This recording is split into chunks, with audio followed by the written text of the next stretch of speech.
کشمیر کی اگر بات کریں تو جب کشمیر کا نام لیا جاتا ہے، یہاں کی آب و ہوا، یہاں کی فضا اور یہاں کا میوزک، خاص طور پہ سنتور اور رباب کی اگر بات کریں تو وہ آپ کے دل و دماغ میں چھاتا ہے۔ آج ہم اس جگہ ہے اور آج آپ کی ملاقات ہم ایک ایسی شخصیت سے کرنے جا رہے ہیں جو کسی تعارف کے محتاج نہیں ہے۔ گورنمنٹ آف انڈیا نے ریسنٹلی ان کو ان کے کام کے لیے اور ان کے ہنر کے لیے، ان کے فن کے لیے پدم شری ایوارڈ سے بھی نوازا۔ غلام محمد زد صاحب بہت بہت شکریہ۔ آپ اس وقت بھی اپنے اس فن میں مہو رہتے ہیں، مشغول رہتے ہیں، تو آپ یہ بتائیں کہ تہ کر پہ کرو یہ سٹارٹ حظ یہ رباب یا سنتور بناؤن یا بجاؤن کر پہ کرو تہ سٹارٹ؟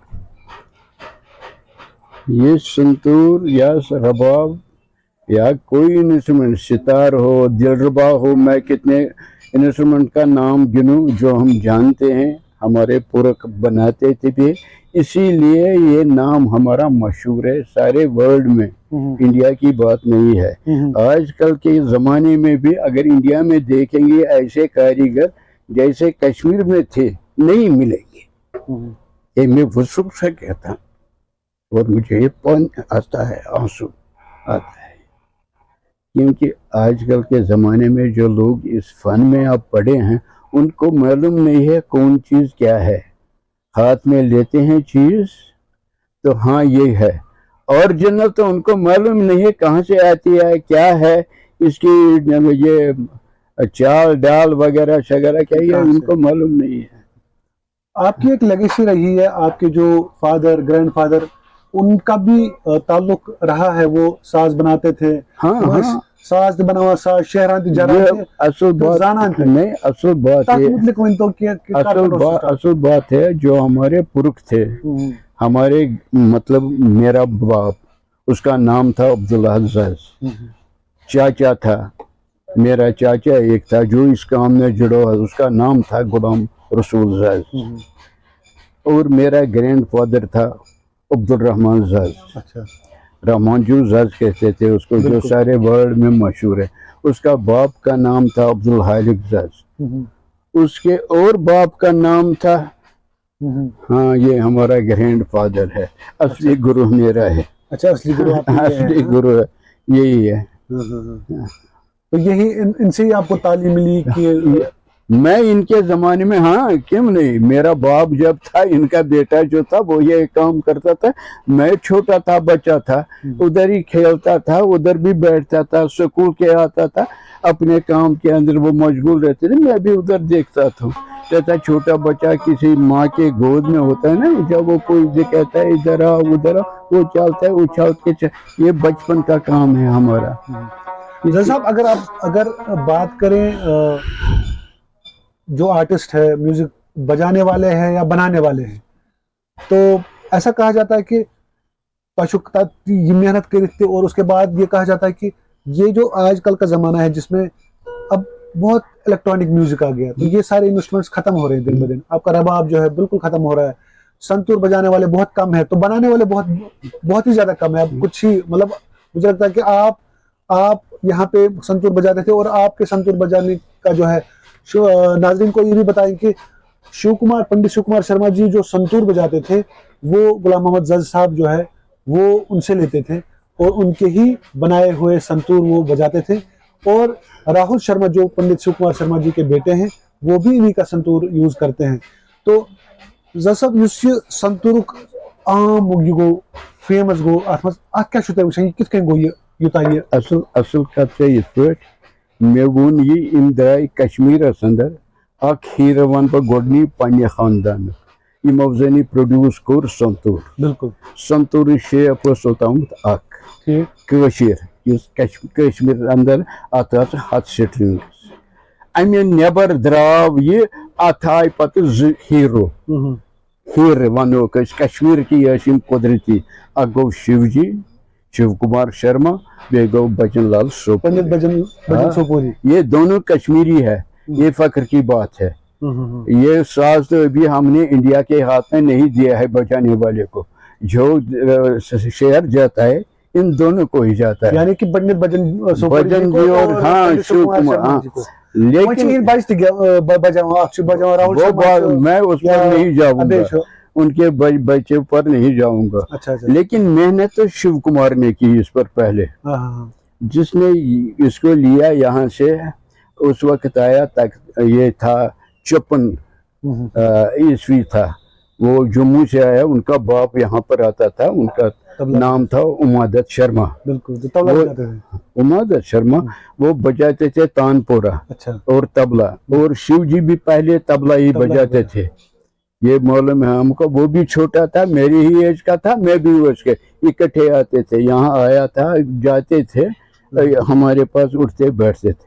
لیکن سنتور پر اس نے بہت سرچ کیا اور لے لیا ہے سنتور 1-2 یہاں پر. جب سیکھا تھوڑا بہت، پھر وہ چلے گئے بمبئی. ان کا قسمت ہم سمجھ لیجیے، یہ قسمت ہے. ان کا بھی قسمت تھا اور ہمارا بھی قسمت تھا کہ ہمارا سنتور ان کے ہاتھ میں لگ گیا، وہ انٹروڈیوس ہو گیا، وہ انڈین کلاسیکی میں ضم ہو گیا. یہ بڑی بات ہے. تو کسی کشمیری یہاں پر بجانے والے ہیں، اس نے یہ ہمت نہیں کی کہ اس طرح بجانے، اس نے کی.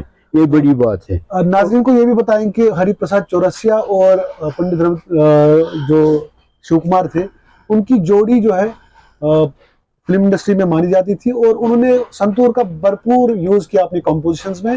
اور جتنے بھی ان کے گانے ہیں، انہوں نے سنتور کا بہت زیادہ پریوگ کیا اس میں. آپ نے ذکر کی ہری پرساد چورسیا کی. وہ سب بنسری بجاتے ہیں. وہ بنسری کے ایکسپورٹ بجانے والے تھے. اس نے اور شیو کمار نے بمبئی میں مل کے اکٹھے کام کیا. یہ مجھے معلوم ہے، میں بھی اسی ایج کا ہوں. میں 2-3 دفعہ وہاں بمبئی گیا. ہاں، میں چھوٹا تھا، لاڈلا تھا، بھی گئے تھے. اچھا، ایک بات ہے جو ہری پرساد چورسیا اور شیو کمار شرما نے پہلی یہ کام کیا ایک فلم کے اندر، سلسلہ. اسی کو انہوں نے پہلے دیا میوزک. انہوں نے اس وقت ٹیلی فون کیا، یہ دیا ہمارے گرینڈ فادر کو. یہاں یہ ہے.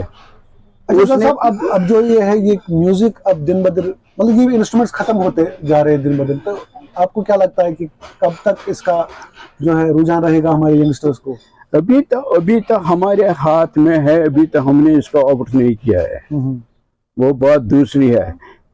اب جو آج کل کے زمانے کا میوزک ہے، وہ اس سے ذرا ہٹ کے ہے. گٹار ہے، وائلن ہے، کچھ سازیں ہیں. آج کل کے چھوٹے بچے انہی کے پیچھے پڑ گئے ہیں. یہ زیادہ میں اس کے نیچے یا اوپر نہیں کہنا سکتا ہوں. بس یہ کتنے سنتور آپ بناتے ہیں ایک سال میں؟ یہ بنائیں، یہ ایک سال میں یہ کوئی ایسی کام نہیں ہے کہ جیسا کہ کمار کی طرح بنایا کچھ تو پھر آگ میں ڈال دیا، پھر تیار ہو گیا. پھر اس میں اگر ایسا ہی ہوتا ہے تو اس میں کوئی ٹوٹا ہوا بھی کوئی اچھا بھی نکلتا ہے. ایسی بات نہیں. اب بات یہ ہے کہ 1 بنائیں گے، 2 بنائیں گے، 10 بنائیں گے سال میں، ایسی بات نہیں ہے. اچھا بنائیں گے، اچھی طریقے سے بنائیں، کوئی شکایت نہیں آتی ہے. تو اس وقت آپ کو کچھ ایسے ہیں یہاں پہ جو آپ سے سیکھتے ہیں بنانا کہ ابھی؟ ہاں، ابھی کام کے اندر ہے. کچھ لوگ ایسے ہیں جو آپ سے سیکھتے ہیں اس وقت بنانا؟ نہیں، میرے ساتھ یہ کام ہمارے پرکھوں نے ایسا کام نہیں کیا. کوئی جو نکل رہا ہے اپنے ہی خاندان کے اندر سے نکل گیا بچہ. اور میں بھی ایک بچہ ہوں، اب اسی میں اب جانے والا ہوں. میں بھی یہ نہیں کہوں گا تو، لیکن ایک بات ہے، اس کے بعد اب کہوں گا میں کسی کو ذرا کوئی ڈگری کرے گا، MA ہو جائے گا، PhD، اس کے آگے بھی یہ بہت بڑی بات ہے. تو جب آپ کو خود، کیونکہ آپ خود سنتور بنائے ہیں، آپ نے بہت سارے سنتور بنائے اور بہت بڑے بڑے جو نامچین لوگ ہیں ان کے لیے سنتور بنائے ہیں، آپ کو خود کون سا ساز پسند ہے؟ کسی ساز کا اگر آپ کو بجایا جائے تو آپ کو کون سا ساز جو آپ کے دل کے بہت قریب ہے؟ میں ساز تو سب بناتا ہوں. نہیں، بنانے کے علاوہ اگر آپ سننا پسند کریں گے؟ سارے ساز، لیکن بجانے والا ہونا چاہیے. مطلب دیکھیں، بجانے والا. لیکن جو سنتور ہے اس میں ایک خصوصیت ہے، یہ آدمی کو چھو لیتا ہے. اس میں 2 رائے نہیں ہے.